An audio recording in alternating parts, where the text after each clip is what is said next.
Ladies and gentlemen, the President of the United States, accompanied by the Secretary of Education, Richard Riley, the President of San Francisco State University, Robert Corrigan, Mr. Eric Castillo, and Victoria Adenuji.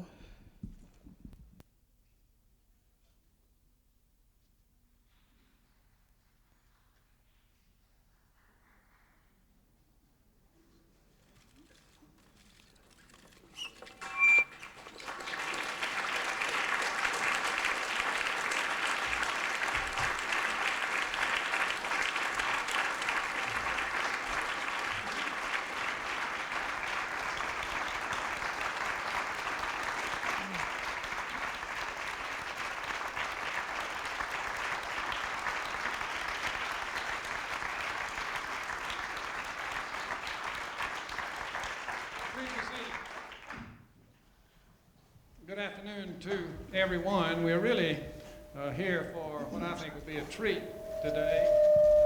We're going to have the President participating in shared reading with our very special guest, 7-year-old Victoria Adenuji, a second grader from Garrison Elementary School here in Washington.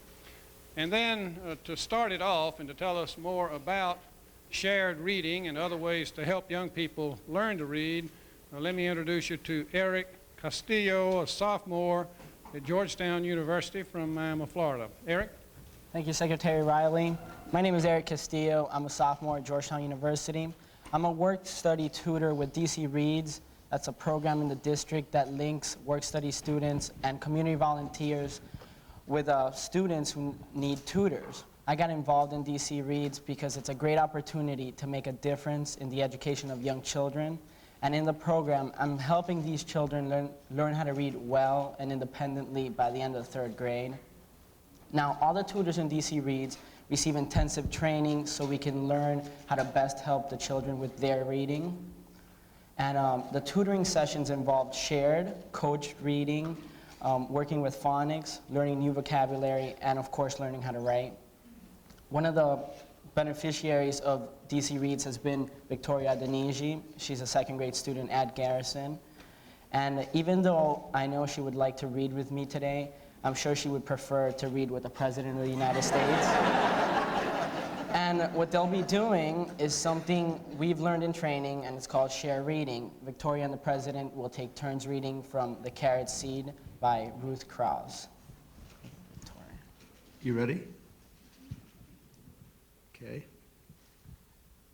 The carrot seed. The carrot seed. A little boy planted a carrot seed. His mother said, "I'm afraid it won't come up." His father said, "I'm afraid it won't come up." And his big brother said, "It won't come up." Every day, the little boy pulled up the weeds around the seeds and sprinkled the ground with water. But nothing came up.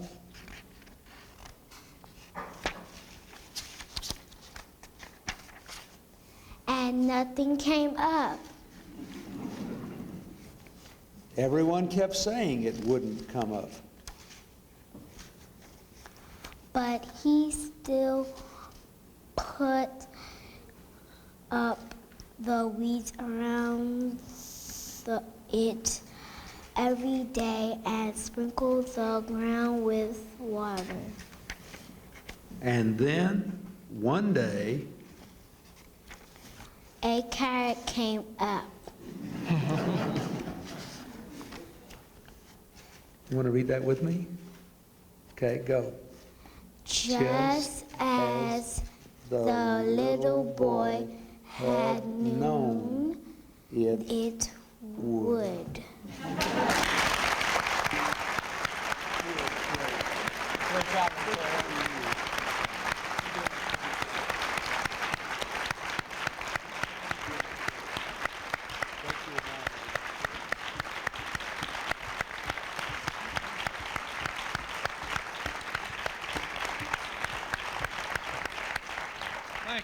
think that's just great. Victoria, hold the last page up and show them how big that carrot is, though.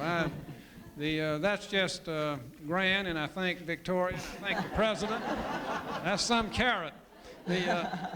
Let's give them another hand. Good job, Victoria.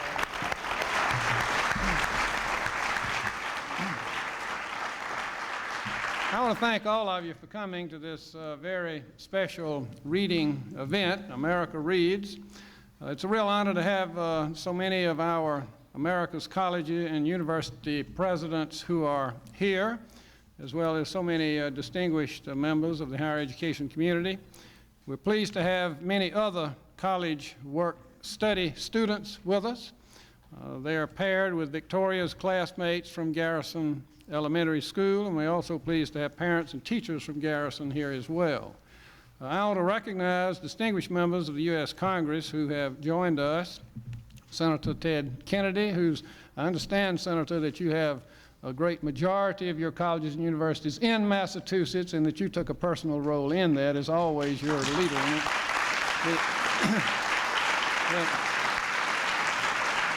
I see Senator Arlen Specter, who's been a great friend of ours in education, and several members of Congress who we're so pleased to have: Congressman George Miller, Congressman Steny Hoyer, Congressman Bob Etheridge, and I think that's all. Thank you. Let's give them all a hand. Thank you all for being here.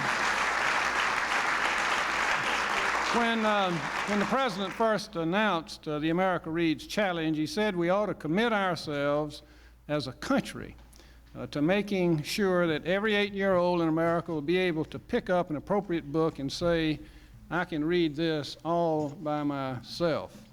Mr. President, I read with my 8 grandchildren a lot, and I've bored a lot of you all with that, I know.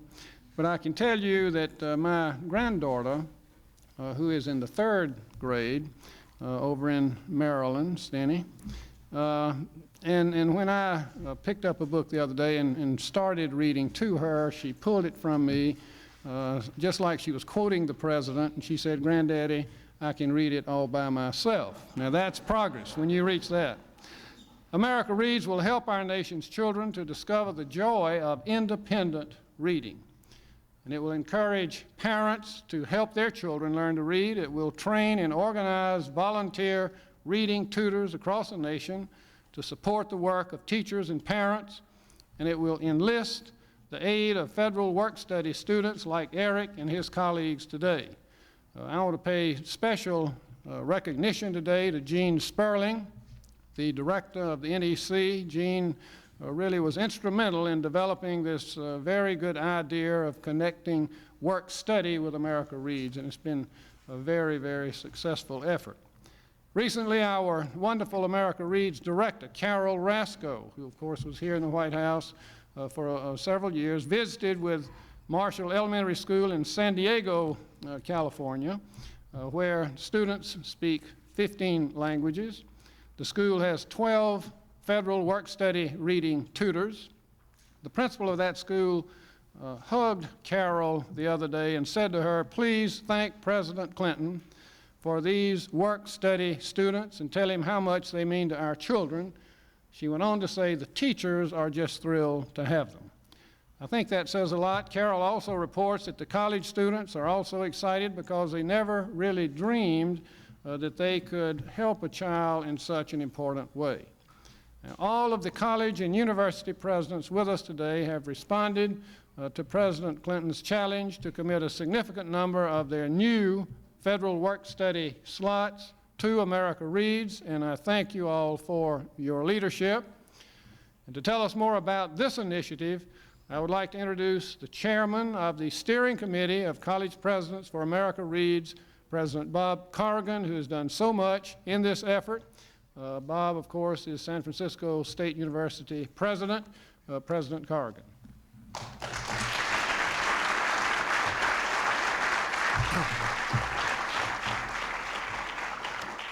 Thank you, and thank you, Mr. Secretary, and Victoria, and Eric, and Mr. President. I want to tell you it's been an honor and a privilege to serve as chair of the Steering Committee of College and University Presidents for the America Reads Challenge. These higher education leaders assembled here have galvanized their colleagues by setting up Model America Reads Challenge programs on their own campuses throughout the United States, inspiring other presidents and chancellors across the nation to follow their fine example, and giving an entire generation of Federal Work Studies students a chance to be part of a truly life-changing venture. My personal response to your challenge, Mr. President, was immediate and it was wholehearted, because I see America Reads fulfilling many of the goals that I had set for San Francisco State and for colleges across the country, to give our students the opportunity to serve their communities in meaningful ways, to involve universities in improving the lives of the people around them, and to use the energy and the expertise of our students and our faculty to heighten the achievements of students and children.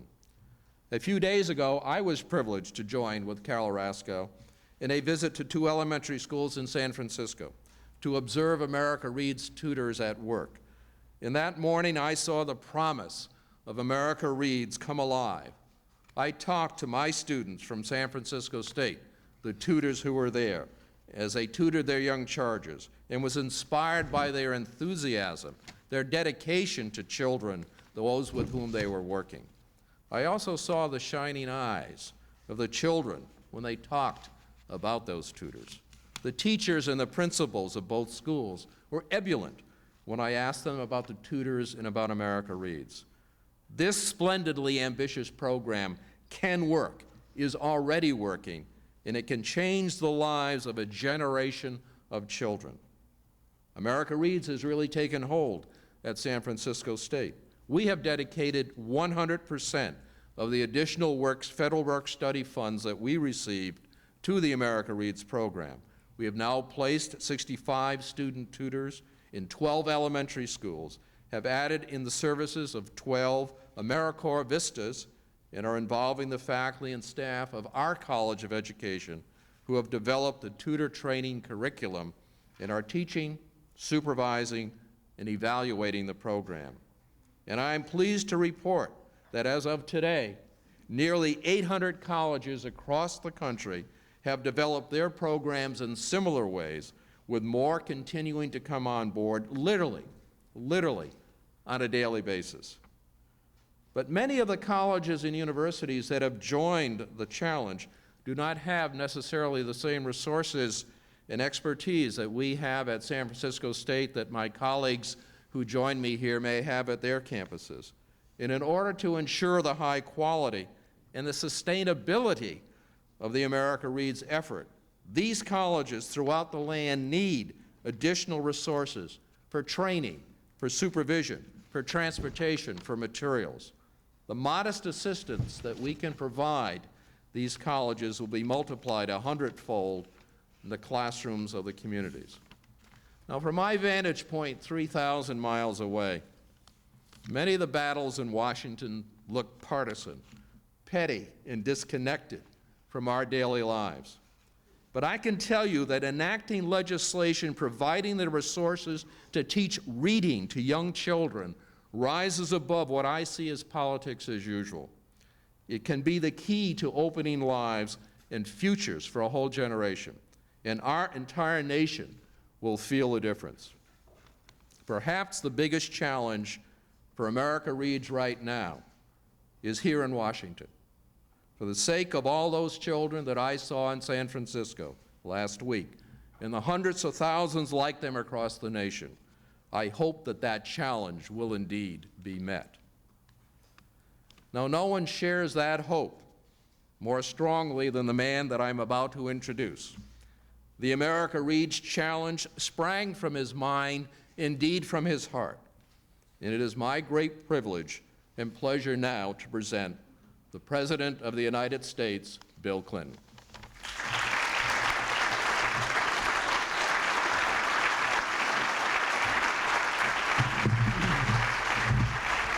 Thank you very much.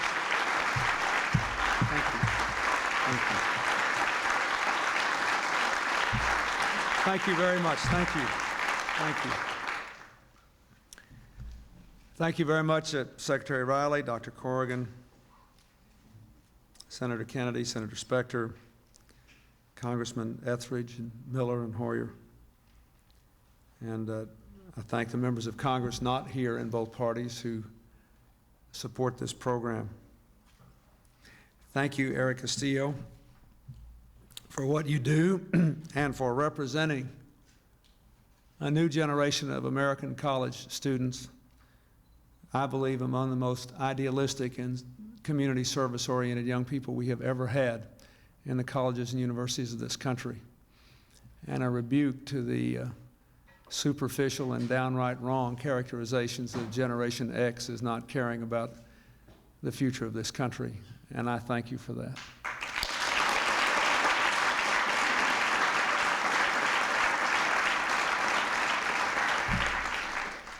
And thank you for Victoria for reading the book with me and making me look good. You did an excellent job. And her mother is here. I'd like to ask her mother to stand. Thank you very much for coming. And they did a great job. Thank you. I thank all the other young students and all the other college students who are here, and a special word of thanks to all the college and university presidents who have joined us today. We have just seen a concrete and I thought very moving example of the difference reading can make in the lives of our children. We also ought to remember the difference that this can make in the future of our country as we move into a new century and a very different time. In the last 5 years, together we have done a lot to prepare our country for the 21st century. A new economic policy that works, a new crime policy that works, a new welfare reform policy that works, expanding health care coverage to our children, improving the environment, now opening the doors of college to all who are willing to work for it. But to fundamentally succeed in having an America where opportunity is open to everyone who will work for it, and where everyone can be a part of a thriving American community, we must give all our children the world's best education. By the year 2000, we should succeed in seeing that every 8-year-old can read independently, that every 12-year-old can log on to the internet, that every 18-year-old can go on to college, and that every adult in our country can continue to learn for a lifetime. We have made historic progress toward these goals.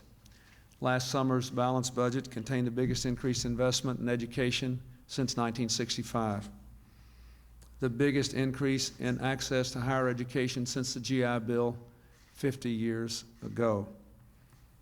It will go a long way toward funding our mission to connect every classroom and library to the internet by the year 2000.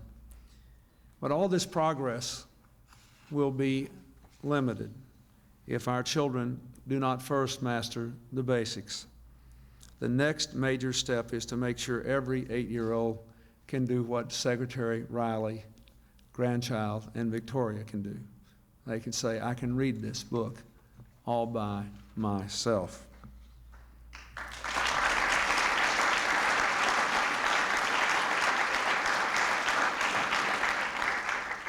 We know that children who don't read well by the end of the 3rd grade are more likely to drop out of school and far less likely to realize their full potential. We know that children who receive the help they need are much more likely to succeed in school and in life. Today, 40% of our nation's 8-year-olds are not reading as well as they should. There are many reasons for this. We come from many different places, and we have more and more young children whose first language is not even English. But none of these reasons is an excuse for our inaction, particularly when we see that action can produce the kind of results that Victoria showed us today. That is one of the reasons that I have supported high national standards for reading and national examinations to make sure our children are reaching those standards. And that is the main reason we have launched America Reads. Over a year ago, it began with a simple idea that a well-trained, coordinated army of 1 million volunteers could be rallied to teach our children. I called on every sector of society to help us mobilize this citizen army, specifically challenging colleges and universities to use their new work-study slots to train tutors. There are 300,000 of those new slots that have been approved by our Congress in the last 2 years. And to help them do it, we waived the requirement that colleges pay 25% of work-study wages. Our college and university presidents and our college students have more than risen to meet this challenge. Last December, 21 college presidents, led by President Corrigan, pledged to start these programs for their students and to urge others to do the same. You heard President Corrigan say that now almost 800 colleges and universities have joined America Reads. These voluntary commitments will reach hundreds of thousands of children and help them to reach their dreams.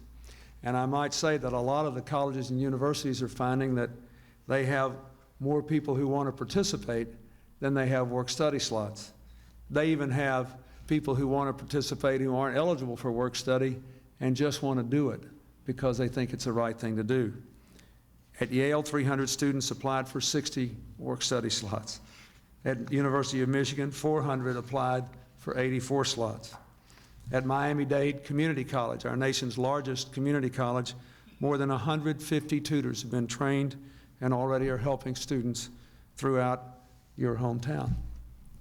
In Boston, an energetic group appropriately called Jumpstart teamed up with several local colleges to connect work-study students to children who need help.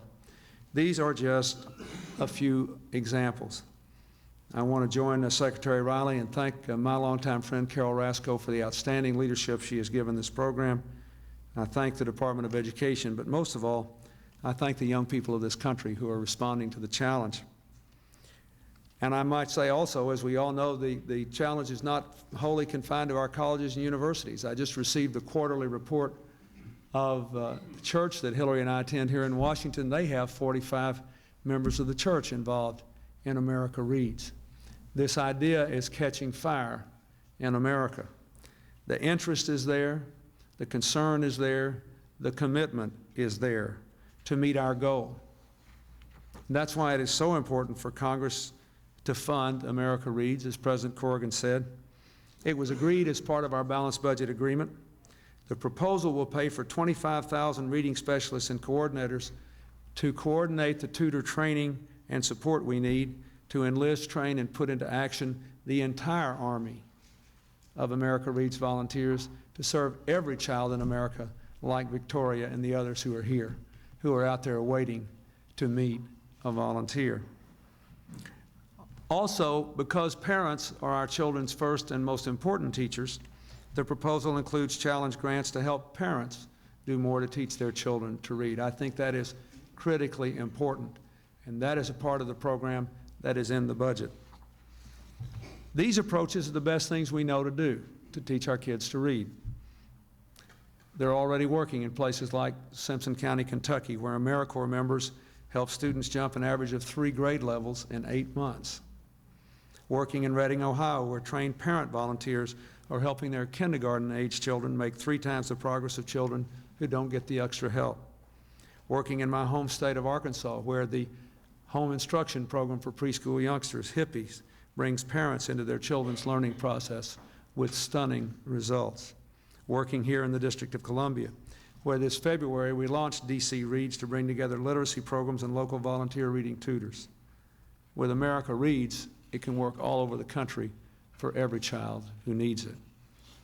This reflects the commitment, I might add, that thousands of Americans made at the President's Summit on Service in Philadelphia a few months ago to marshal the resources of every part of our society to help our children get a good education, get basic health care, do it in a safe environment with adult mentors, and with a chance for all children themselves to serve. We've made a lot of progress since the summit on all fronts. Especially, I want to note that we've increased the number of AmeriCorps scholarships, recognized high school service, encouraged private businesses to help parents move from welfare to work. But we have to give all children the chance to learn and all Americans the chance to serve. The great thing about America Reads is it serves 2 of the goals of the summit. It gives children a good education, and it gives young people the chance to serve. It would be a shame with all the children out there who still need help learning to read and who want to get it with all the parents who are yearning to do the best job they can as parents raising their children, with all the idealistic students and other American citizens who want to be a part of this program, it would be a shame if we did not reach the full goal of America Reads. We have to have a bipartisan commitment to education that transcends politics. We have to have a follow-through on the bipartisan commitment to fund America Reads to its full potential. The renowned African-American educator, Mary McLeod Bethune, once said, "The whole world opened up to me when I learned to read." We read the carrot seed today. Instead of the carrot, think about Victoria. Think about 1 million Victorias. Think about millions and millions more. We are the planters of the seed. We have to first plant the seed, and then we have to tell the doubters it will grow. Thank you very much.